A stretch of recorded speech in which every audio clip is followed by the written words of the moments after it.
Hi everyone, it's me. Welcome to today's video. Today we are wrapping up our month of February reads, and honestly, while looking through my notes of what I read in February, I was really surprised to see the genre breakdown because it looks very different from what my regular reading month looks like. You guys know my number one genre of all time is always fantasy. That's always going to be my comfort genre to go back to. But in February, I only read 2 fantasies, which just sounds like that's so bizarre to me because I can't remember the last time I read less than 5 fantasies in a month. So the fact that I only read 2 this past month is very interesting to me.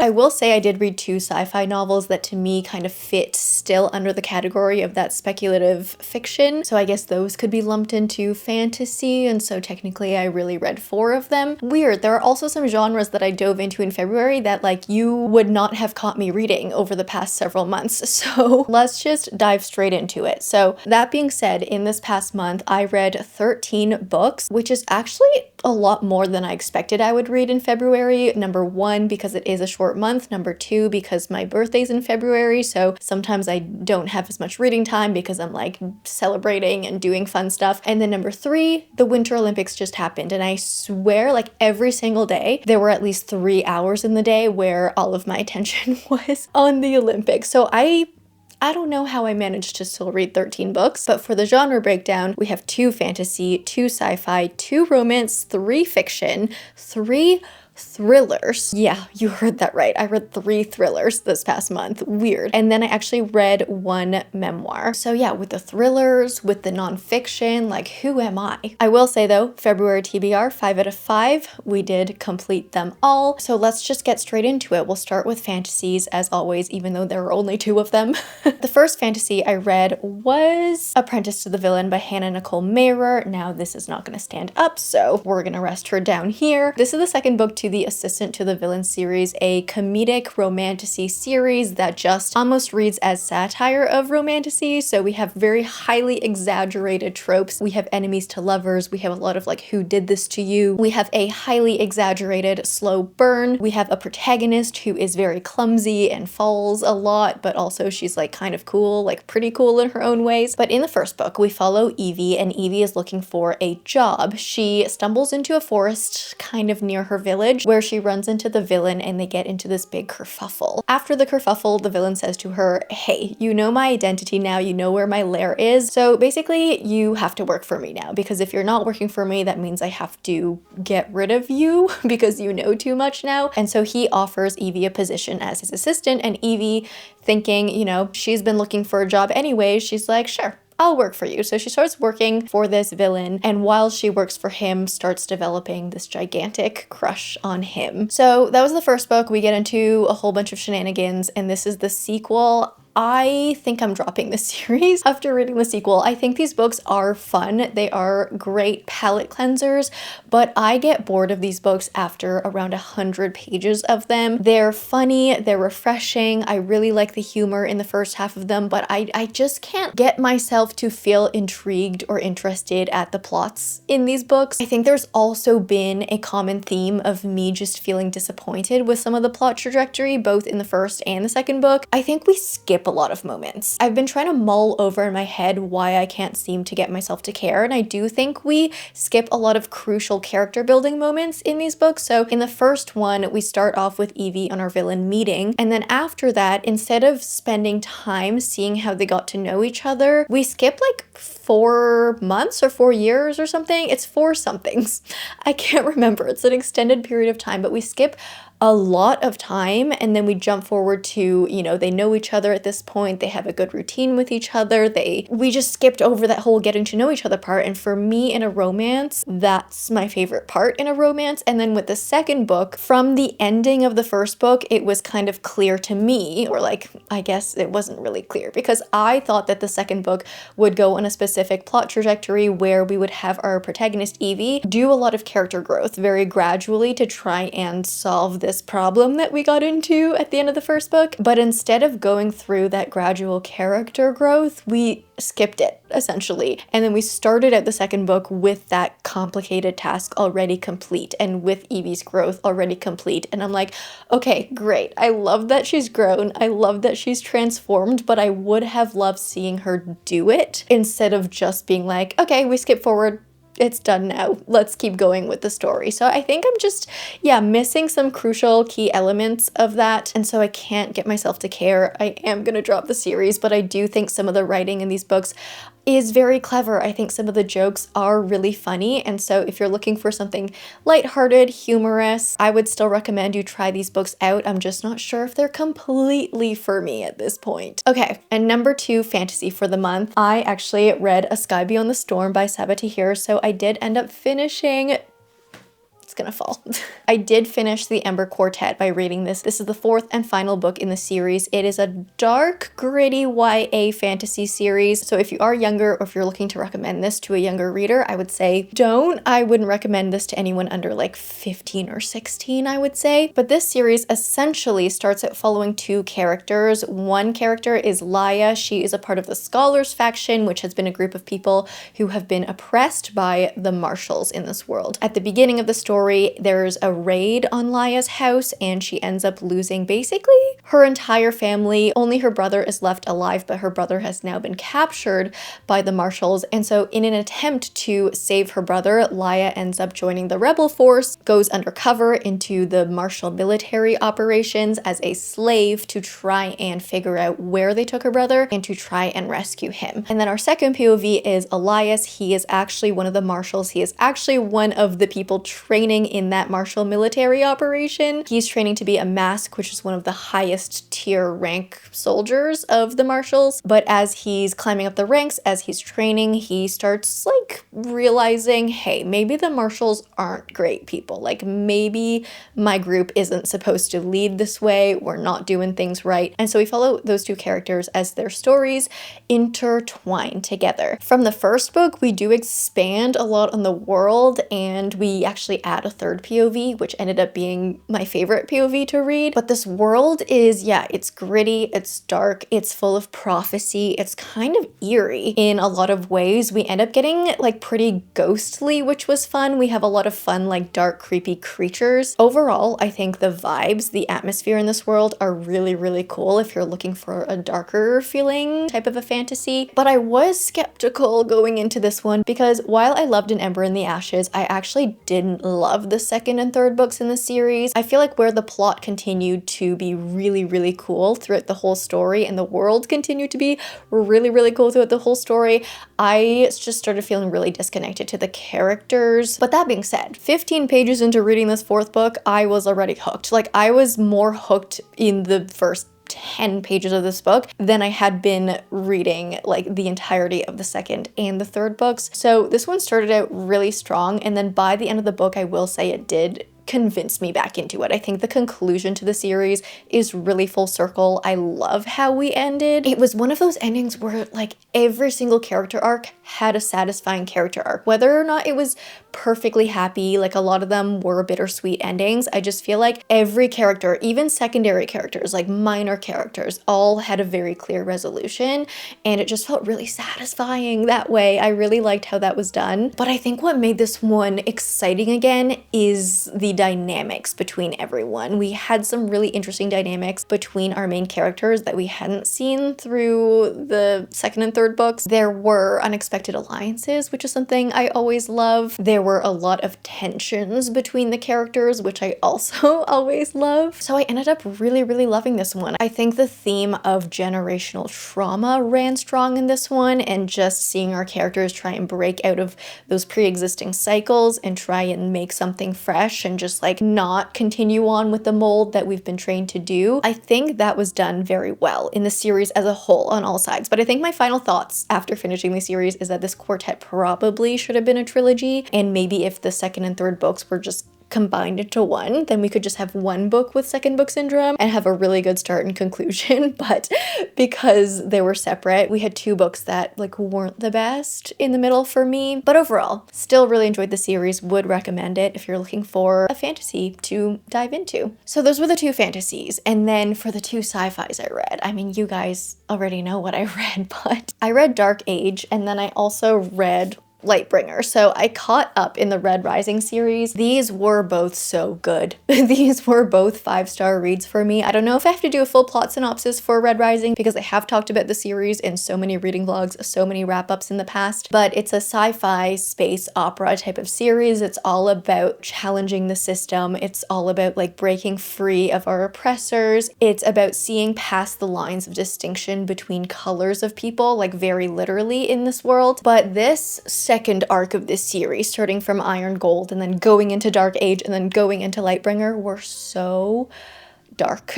Like the whole feel of these books, especially arc 2, it's very bleak, it's very heavy. The things we're going through are things that I never would have thought I would read. I think Pierce Brown, especially in Dark Age, I would say, he crosses a lot of lines that you would never expect a book to cross. Like I feel like sometimes when we're reading books, they can hurt us, obviously. I get hurt a lot by books and I love it, but I feel like even still there are lines that you just expect authors not to cross. Like there are things that you expect authors just to like, you know, we're not gonna go there, but I feel like Pierce Brown is not afraid to go there, and because of that, it makes his books very, very exciting to read, but also very, very heavy to read because you don't know what's gonna happen. Like nothing is out of bounds in a Pierce Brown novel. It kind of feels like when Game of Thrones was first starting to come out as a TV show and we were all watching it, and that show was really breaking a lot of stereotypical things, like, you know, crossing a lot of lines that regular TV was just not doing at the time, with some subject matter, with like character deaths, with like everything that was going on. I feel like Game of Thrones was very shocking when it first came out, and I feel like a lot of shows now just kind of follow that, and those boundary lines were just like redefined by Game of Thrones. I feel like Pierce Brown is doing a similar thing with books. But I mean, yeah, I've talked about these books so many times. These are just incredible. The characters we have followed for so long are just so deeply ingrained into my soul. I really feel like these are taking more of a sci-fi turn in the second half too, starting with Dark Age, I would say. These books, although they are technically sci-fi, read very much like fantasies in terms of plot structure and everything. So I feel like these are actually a very good beginner sci-fi book to get into if you are well versed in fantasy, because there are a lot of fantasy elements in it. Just the world is not fantasy. The world is based on technology instead. But I think we explored more of the questions in these two books that sci-fi tends to explore. There are more questions about humanity and like when humanity has gone far and what happens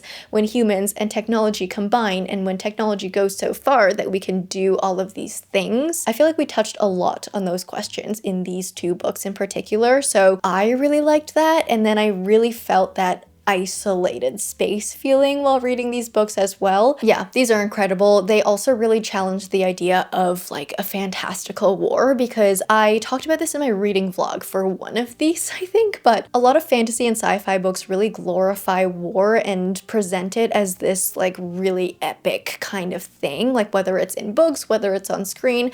And I feel like Pierce Brown really makes sure in these books, like he really wants it to come across that these wars are terrible.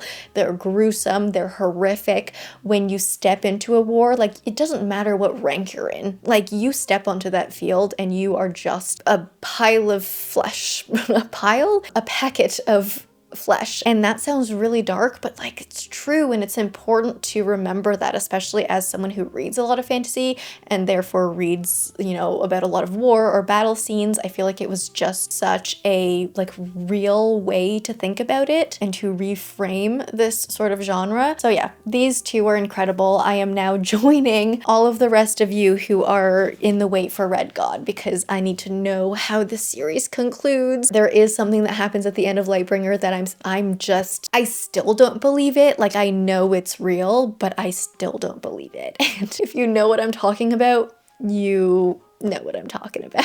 But I need to know what happens. in the last book. So those were the two sci-fis, and now we're moving into our two romance reads. So the first one is Romancing Mr. Bridgerton by Miss Julia Quinn. This is the fourth Bridgerton book, and I know I told you guys a couple times, I think, that I was going to try out the Bridgerton series for 4 books and then see if I wanted to continue into the second half after those 4 books, and I think after reading this one, I think I'm gonna stop here. I think I'm done with the Bridgerton books. I feel like on one hand, since I like made myself the goal to read the first 4 of these books, I just really have not been reading as much pure romance books anymore. You guys know a lot of the romantic books I reach for now tend to like border on genres, so it's either contemporary fiction plus romance, or it's like fantasy plus romance, or it's lit fic plus romance. Like I don't read just like a lot of strict romances anymore, and the Bridgerton books are very, very much strict romance books where 80 to 90% of the book revolves on the romance. These books in particular do rely a lot on banter and dialogue, and while I enjoy banter and dialogue, it does get just boring for me personally, and I know there are readers out there that could probably read banter for like hundreds of pages and love it, but I'm just not that type of reader. So these are also books similar to The Assistant of the Villain books, where I really genuinely enjoy the first 100 pages so much, and I really loved the first 100 pages of this one. Like it wasn't an exception. I really, really loved the beginning. I love getting introduced to the characters. I love the initial banter. I love the like meet cutes and like the getting to know each other, but then after that is when I just like zone out. I get bored, which just kind of tells me this isn't the genre for me. But did I even tell you what this one is about? Do I need to? This is Penelope and Colin's story of Bridgerton. So the Bridgertons are a gigantic family. There are 8 siblings, and in each book we follow one sibling as they embark on their love story, and these are all Regency romances. What I do love about this series is that every book is so different. Every book has a different romance trope, so this one is friends to lovers. And I also do think Julia Quinn is very creative in the plots that she throws into these books, because the ideas of them are so fun, but I think I want more time spent on the plots versus the romance. So yeah, while I love the beginning of this one, while I love Penelope and her arc that she went on in this book, just in terms of finding her confidence, being able to admit to herself who she truly is, I really did not like Colin's arc, and that's also a consistent theme with me in the Bridgerton books, is that I really don't like how the male characters are written, and I don't like the arcs they go on. I don't like how they're so Regency. Colin to me was very selfish. He thought a lot of himself, and I understand he was going on his own personal journey, but I just don't think that makes for a good love interest for me to read personally. I also just don't think he was the right match for Penelope. I feel like she needed something more or something different to help her through her obstacles. It just really seemed like she had to work through her obstacles on her own, and then Colin was just there as like almost like even an additional roadblock for her in her own personal journey. I would have preferred if he helped with her personal journey more versus act as like another obstacle. I just don't think they were the perfect match. I didn't really love this one so much, but that was a Bridgerton book. And the second romance I read this month is Love Me Tomorrow by Emiko Jean. This one is a YA fantasy. This one was really, really sweet. It wasn't the perfect read for me, but I think overall, like the feeling of this one was just very gentle, very tender, very sweet. But this one is a magical realism YA romance. So we follow Emma, and she's in high school, and she really doesn't believe in love because her parents got divorced. She watched through that entire process. She witnessed the pain that comes with a divorce, and she just doesn't believe in true love, at least true love that will last forever or like for a long time. And so one day she just makes a wish. She asks the universe to try and prove to her that true love exists. And after she makes that wish, she doesn't really think too much about it. It was just kind of like, you know, one last plea to the universe. But then these mysterious letters start showing up around her. And when she reads these letters, she realizes that this person is claiming to be her future love, writing to her from the future. So she's reading these letters and she's like, wow, this is the love of my life. This is my forever love. But she doesn't actually know who it is because they can't actually tell her who they are, because like the butterfly effect, we don't want to mess with like time travel and like changing the past, you know what I mean? So her love of her life can't actually tell her who he is, but he can kind of like give clues about himself. And so at this point in time, like many a teenager, Emma has multiple like guys in her life that she's not necessarily romantically involved with or dating, but like, you know, she's like friends with someone. She knows someone from like her music program. She knows someone else from her like part-time job. And so she starts wondering like, oh, could it be him? Could it be him? Could it be him?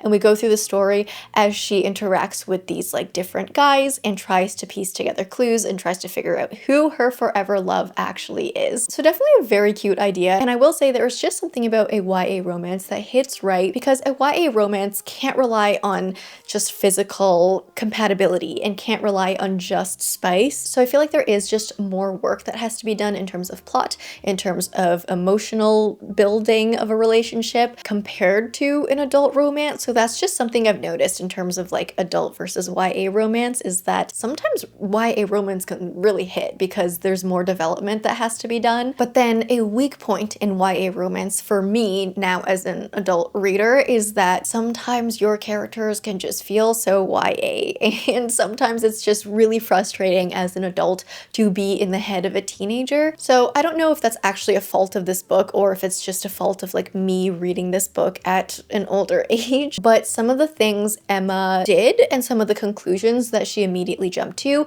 were very frustrating to read. So like one guy would say something to her and she would interpret that as something else completely, and immediately in her mind would spin it to something else that was completely unrelated, you know, like kind of like high school things where everything seems like the end of the world, but like as an adult, you're like, no, that's not the end of the world. That's like the tiniest little thing. But Emma was like a champion at making a mountain out of a, what is the saying? Making a mountain out of a hill?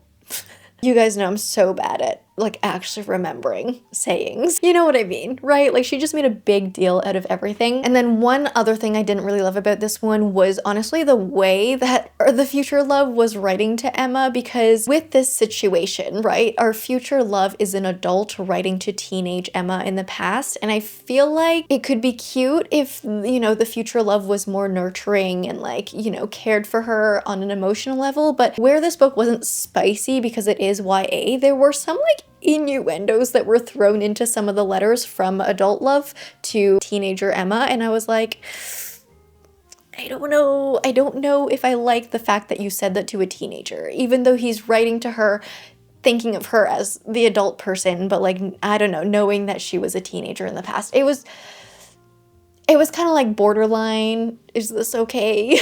So didn't love that. But all that being said, I do think the ending of this book makes sense. I don't know if it would please every reader, and there were some bits of me that were slightly unsatisfied by the ending, but I will say in terms of like overall messaging, I understood. I understood the point, and this one overall, yeah, felt wholesome, felt very gentle, tender, cute. So that was Love Me Tomorrow. And then diving into my fiction reads, so there were 3 of these. The first one is The Future Saints by Ashley Winstead. So this is a contemporary fiction that was advertised to me as for fans of Daisy Jones and the Six. And that is always a very dangerous thing to do when a book is advertised as a comp to like one of your favorite books of all time. So I will start with saying this didn't completely meet those super high expectations, but this one is another rock star drama story. So we follow a lead singer in a band that is failing. Their previous manager has passed away, and since their manager's death, they've just been crumbling. They haven't been able to pick up their act. They're kind of like on the verge of just breaking up. But our other POV, Theo, jumps in, and Theo has been hired to be the band's new manager. So he steps in, tries to see what's going on, and so we follow Theo and our, what is her name? Oh my goodness, I can't remember our female protagonist's name, but you know, the lead singer. We follow those two as they interact, and he tries to get to the bottom of what's happening with her emotionally, and we make music, we go on tour. That's our story. This book has a little bit of mixed media, which is always fun. So similar to Daisy Jones and the Six, we do have some interview style, which is always very fun, but we do have like regular narrative style as well. We just have snippets of interviews in between, kind of similar to like The Favorites by Lane Fargo and how that was formatted. So I love that. Those are always really, really fun for me to read. And I think overall, I liked the journey that our characters went on. I like, again, like the overall message and the ending, and like I understand what we had to do to to get there, but I think some of just like the nitty-gritty of how the story was told didn't work perfectly for me. I feel like a lot of it felt very synthetic, like a lot of it felt made up, and that's like, to me, that is the worst thing in a book, because it can take you out of a book immediately when like the dialogue feels forced or the situations they get put in feel forced. They just don't feel like they've naturally happened. They feel like they're happening for the purpose of pushing the plot forward. I think there were bits in the mixed media parts where we were trying to show like TikToks being made, and then comment sections. And I swear, like, I think it's really difficult for an author to write a comment section accurately, because the majority of books that I've read where they try to incorporate TikToks or Instagrams and comment sections, like, it's very rare for me to find a comment section written in a book that feels real. I think as someone who is online a lot and like makes a living being online, really knowing like how people act on social media, I don't think that was portrayed very well in this book. Like, the comments felt very fake and made up, and that is one of my pet peeves while reading. I think there were some other things in this book that just felt very unbelievable. I think the pace of, you know, how our band was writing songs while going on tour just felt so quick. I'm like, I swear there were moments in this book where a song was written overnight and then they performed it the next day, and I was like, I mean, I've never been in a band, so I'm like, maybe that's possible, maybe that's real, but for me, I'm like, that just feels really unrealistic, because I feel like you would have to write it and then fine tune it and then practice it before just like going on stage the next day and performing it immediately. So there were things like that just felt a little bit convenient, and again, like felt just like they were thrown in there to push the plot forward. But while I didn't love, just like the nitty gritty of the writing style, I think I liked the overall theme and messaging of this. So we really dove deep into the feeling of someone like our lead singer character feeling stressed and trying to balance this like instant TikTok viral fame while going through something very personal to them, dealing with grief and then putting that into your art, but then seeing that, you know, being judged by the general public and how that feels. So I loved the base of what was going on in this, but I wanted more layers to that. And then there were things about the writing that were not my favorite. Overall, I would say this was a good read. It was a fine read. It didn't live up to all of my expectations. And then we have Lightbreakers by Asia Gable. This one borders on sci-fi and lit fic, but I would say more lit fic because we do spend more time deep diving into characters versus like deep diving into technology in this one. But in this one, we follow Maya and Noah. They are married. Noah is a scientist and Maya is an artist. So everything in their marriage seems to be okay, except for the fact that Noah had previously lost a child with his previous wife, and that is just something that he has repressed. He doesn't like talking about it. He's buried it in the past, and so they just like don't go there. They've never really hashed it out together as a couple, but one day Noah gets an incredible opportunity to work for this company that is researching time travel, essentially. And so Noah just feels like he needs to accept. He really wants to do this, and he starts using this new project to dive into his past and to be able to see his daughter again. But then as he is so focused on this project, Maya finds that she now has the availability to explore some of her past in her own way. And so we just follow the two of them as they kind of like branch out, go off on their own and dive into their pasts and see if they're still a fit for each other, essentially. So in this one, we really have to figure out, like, do we want to stay in our past? Do we want to look towards the future? How much of our past do we want to take into our future? There were a lot of like questions about that in this one. And I think the writing in this was beautiful. Honestly, stunning writing. I loved the writing style a lot. It was very emotive, but not in a way that got in the way of the story. It was just, it had that perfect balance. And I do love the initial premise of this one. What I will say is I didn't love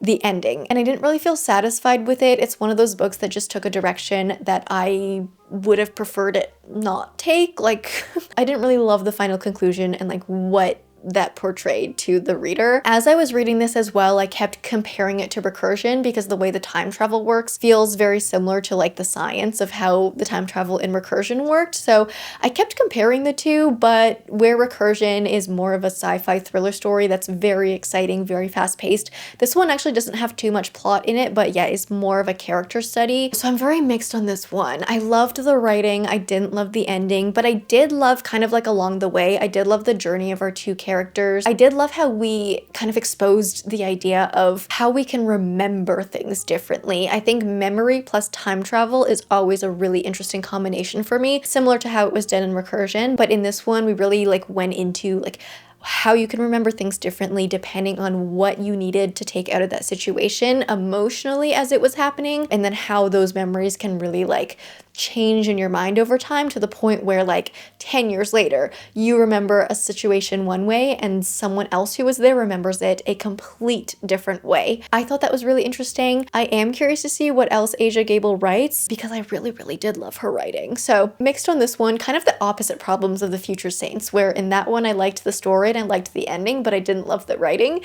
In this one, I liked the idea, I didn't love the end of the story, but I loved the writing the entire way through. That was Lightbreakers. And then the third fiction I read was Before I Forget by Tori Henwood Hoen. So this is actually another sort of play on memory, but it's not sci-fi, it's a little magical realism instead. So in this one we follow Cricket, and she has had this sort of strained relationship with her father over the past 10 years, so she hasn't really been close to him. She used to be close to him, but then they had this sort of falling out. But her dad starts losing his memory. He's been diagnosed with Alzheimer's, and so she decides she's going to move back in with him into his little cabin in the Adirondacks, and she is going to become his primary caregiver and to just take care of him. But as she continues to spend more time with him, she starts realizing that while he's losing his memories, he's actually starting to be able to see the future. His brain seems to be like connected on this other level spiritual plane that like she's not connected to and like no one else around her is connected to. And so she just starts trying to navigate this, tries to figure out like what are the consequences of this, like what do I have to face personally, because he's starting to see these things. And that's her story. I did like how this one took an alternative route to like the Alzheimer's type of a story, like with the arc of having a caregiver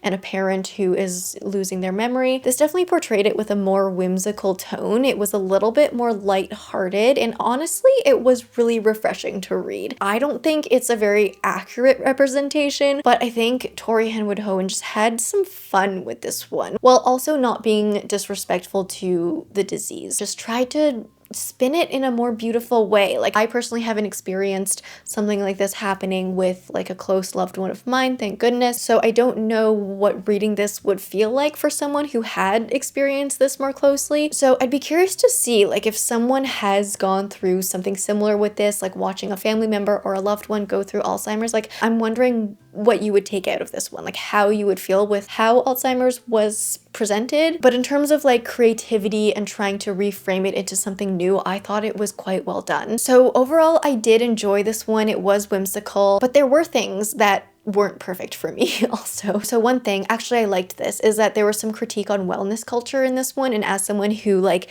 before I was doing book talk, I was doing like health and fitness Instagram and health and fitness YouTube. And so I am very familiar with a lot of the viral social media wellness trends that just have like no substance behind them. And I feel like there was some critique on that within this book, and I really enjoyed that. Those parts were very entertaining for me to read as someone who's like gone through it. But okay, what I didn't love about this one, number one, is that we started taking like a bit of a paranormal twist to this, which like was expected to a certain extent because like we had the whole like him sort of being able to predict the future thing, but I feel like we were getting a little too paranormal for me at points, and I was starting to question like, where's the story actually going? I think this was a very unpredictable story for me. I didn't know the path it would go on, and it started really focusing on this external story that was happening outside of our two characters, just trying to like figure out their connection and figure out their like caregiving patient status with each other. I kind of wanted to focus a little more on the two of them as individuals, but we had this like whole unexpected plot going on, and I guess I can't say what it is because it would spoil a big portion of the book. So I was questioning that for a while reading this one, but once I accepted that it was happening, it actually ended up being quite a fun story to follow. It just, yeah, was not what I expected at all from a story like this. But overall, I did enjoy seeing Cricket and her father reconnect, and seeing how like the loss of his memory affected the way they were able to reconnect. Because the relationship was so strained, Cricket was having a lot of anxieties with like reuniting with her dad and seeing him again, but because he was losing his memory, their reunion just felt like very different than it would have if he had all his memories. And so I think that was also something very interesting to think about in this one. So that was Before I Forget. I do think this one was really beautifully written as well. And then do you know what I did after that? I dove into 3 thrillers. But the first one I read was actually an ARC I received. So I actually got The Ending Writes Itself by Evelyn Clark, which, if you don't know, this is actually an alias of 2 co-writers. One of them is actually V.E. Schwab, and that's why I was excited to read this one, is because of V.E. Schwab. But V.E. Schwab and Kat Clark, who is, I think she was more of an editor or a publisher, they actually combined forces to write this thriller, which is just so super fun. So this one follows a group of 6 authors as they get invited to this island. This island is actually owned by a reclusive, very famous author who has been trying to write his last book, his last installment in a series. So everyone's just wondering what he's doing. But these 6 authors are contacted. They're invited to his island on the premise that they're just going like for a writing retreat. And so they're all very excited because they're like, yes, we get to learn from the master. This is going to be so exciting. But when they show up, they learn that this reclusive author actually died. He passed away, and he passed away before he could finish his final book. So there was 1 chapter remaining to be written, and his publisher has invited these 6 authors to help ghostwrite the last chapter, but they all basically have to write their own version of how the story ends, and only 1 author will actually get, you know, their story picked and published. And so we just like flip through these POVs of these 6 authors as they're just thinking like, what is happening? How am I going to finish this book? And then also as they're living on this island for 2 days or 3 days. It was 3 days. They start seeing weird things happening on the island. They start thinking about the mystery of the author's death and like what might have really happened to him. So that's our story. And I will say this was a fun read. I don't think it's the most thrilling thriller. I don't think it's the most twisty thriller. In fact, the plot twist at the end of the book was quite easy for me to guess at the end, but I enjoyed reading it. It was fast-paced. It was easy to read. There was a lot of critique on the publishing industry in general. Almost too much critique on the publishing industry, I would say, because we had our 6 authors that had faced different difficulties in the publishing industry through their writing careers. They were all going through something different, and they all had like something unlikable about them, but also something that you were like, oh yeah, that sucks that you went through that. And this book, honestly, like it almost felt like V.E. Schwab and Kat Clark were just airing out all their woes into this book. It was like, it probably felt therapeutic for them to put in all of these like issues with the publishing industry in this book. But I do think at times it got to be a little bit too much, where I was like, oh my gosh, like this industry sucks. Like what else could go wrong? Like all these writers have been through everything, and it just felt a little bit like overbearing with a lot of those problems. But I will say, yeah, overall it was fun to read. The second half of the book definitely got a little bit more mystery thriller, where the first half was very much just like a big writer's therapy session. This isn't a thriller that is like mysterious and eerie and vibey, which I think like whenever you see a thriller that's set on a remote island, you always think it's going to be a little bit creepy and like foggy and whatever. I think honestly this book had more of a lighthearted comedic tone throughout, so it wasn't what I expected, but I would still recommend it. I still enjoyed reading it overall. It's definitely a very easy read, very quick as well. Okay, and then to continue on with my thriller journey, I read Best Offer Wins by Marissa Cashino. So this one is another almost like comedic thriller. The premise of this one is like really funny to me. So we follow Margot, and she's trying to buy a house with her husband, but the market sucks. They have been turned away multiple times. They have lost like 11 bidding wars, I think it is, at the start of this book. And so they're just really sick of the super competitive housing market and how houses are all overpriced, and like bidding wars make houses even more overpriced. Honestly, something like so relatable. But one day her realtor calls her and tells her there's a house that is going to hit the market soon, like in about a month, and it's basically the perfect house. It's what Margot has been wanting. And so Margot's like, yes, this is finally my chance, my time has come. But instead of just waiting for the house to be publicly listed, Margot decides that she needs to snatch this house up before it hits the market and do like a private sale, because it's just easier that way. You can skip the bidding war, you can skip like whatever. So Margot starts like befriending the owners of this house and starts intruding on their space and starts scheming on different ways that she can get close to them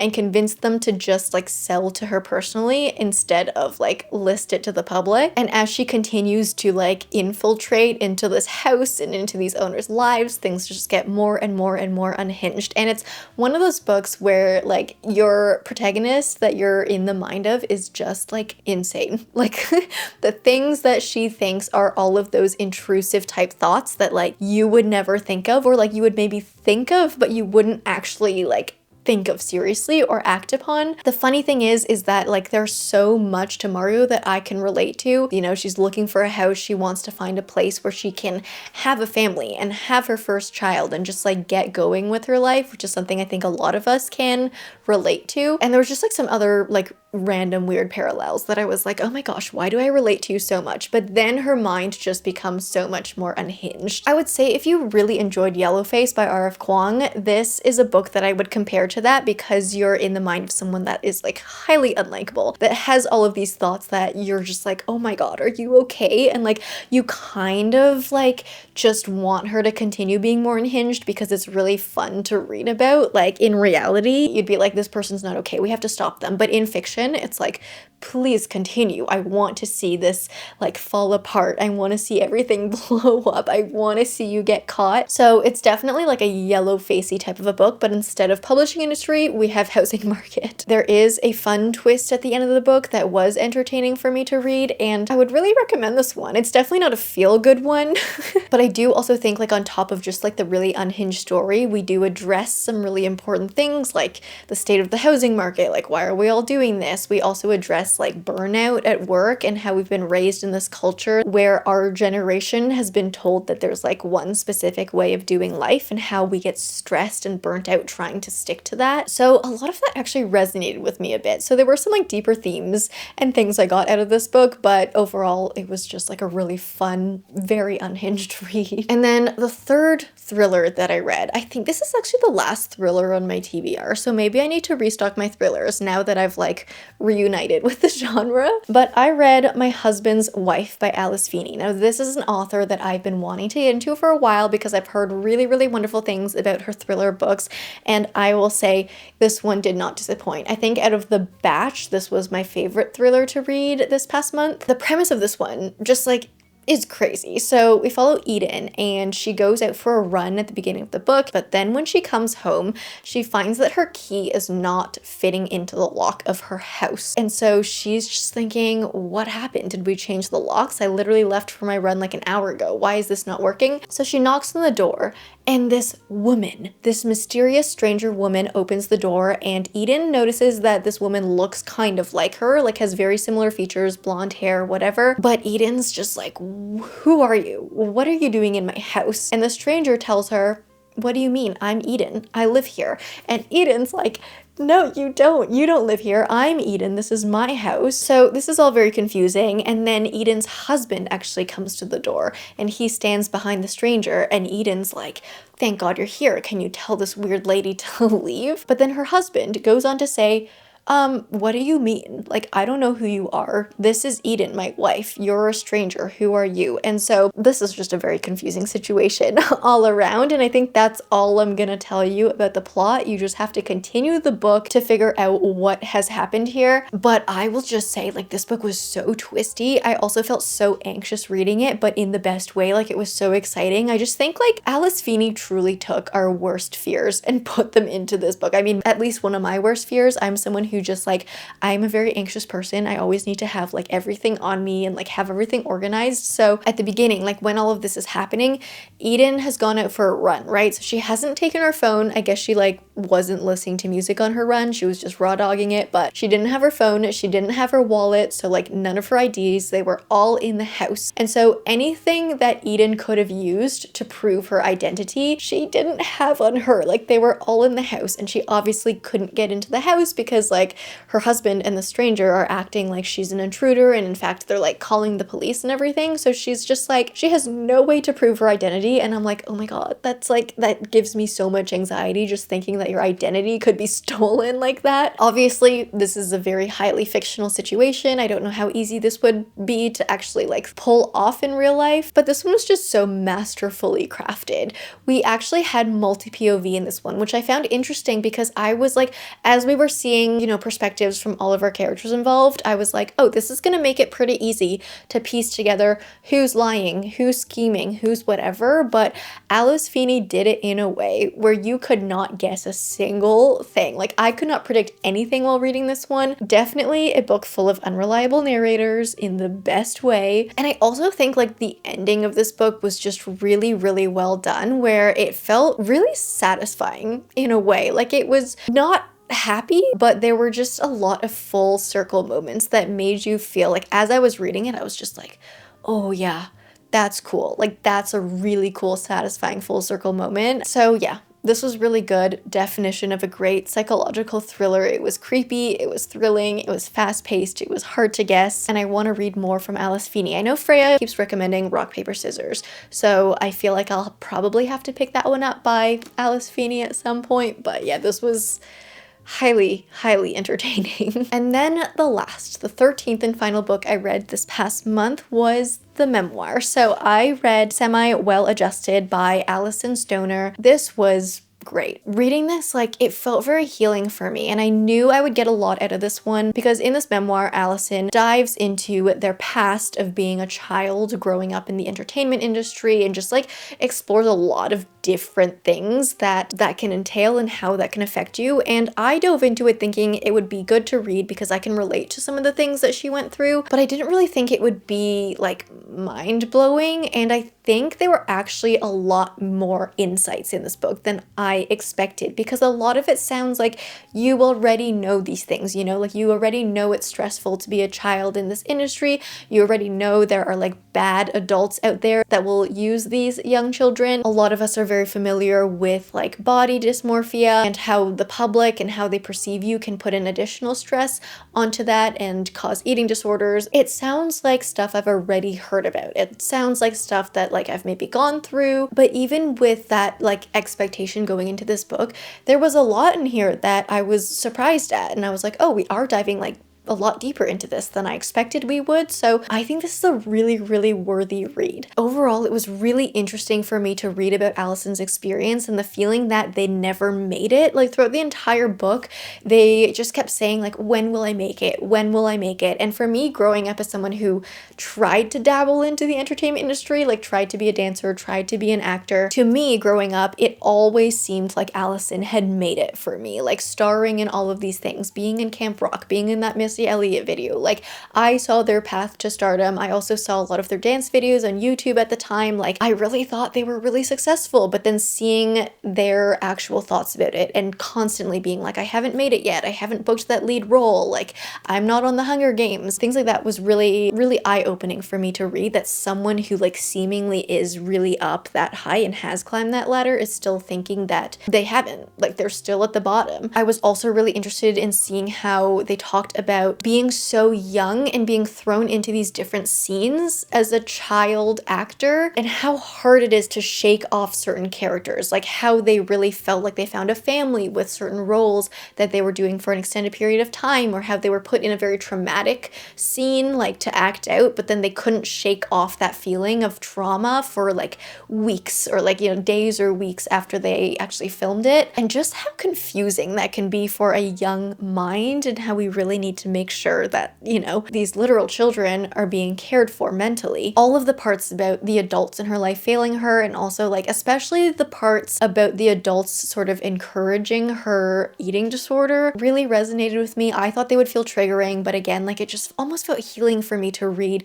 someone else who had experienced something similar. Because when I was younger, when I was growing up with competitive dance, I literally had the adults around me, like my dance teachers, they would praise us when we were overly skinny. I remember like specifically there was one weekend we were at a dance competition and we had all caught the stomach flu. So like TMI maybe, but we were all throwing up. Like we were going on stage and then we were throwing up because we had all caught the same stomach flu and it was going around everyone at the competition. But instead of our teacher being like, are you guys okay? Like, can you eat anything? I know it's hard for you right now, but we still have to nourish ourselves.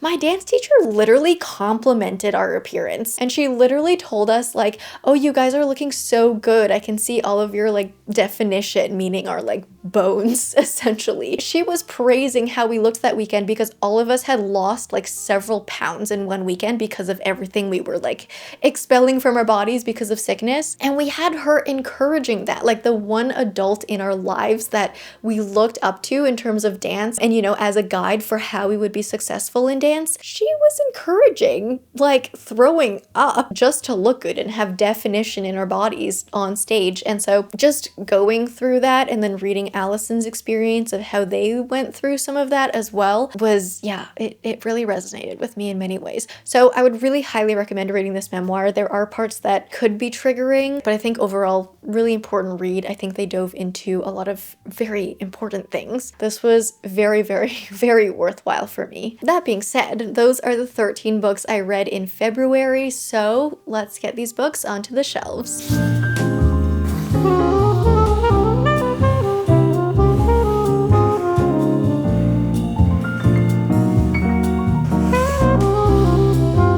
Alright, that's it for this wrap up. I'm gonna leave you guys here for now, so I hope you enjoyed this one. If you did, please leave me a like and a comment. If you don't know what to comment down below, let me know what your best reads were in February. If you like me, subscribe, do that bell thing, and I will see you in the next one. Bye!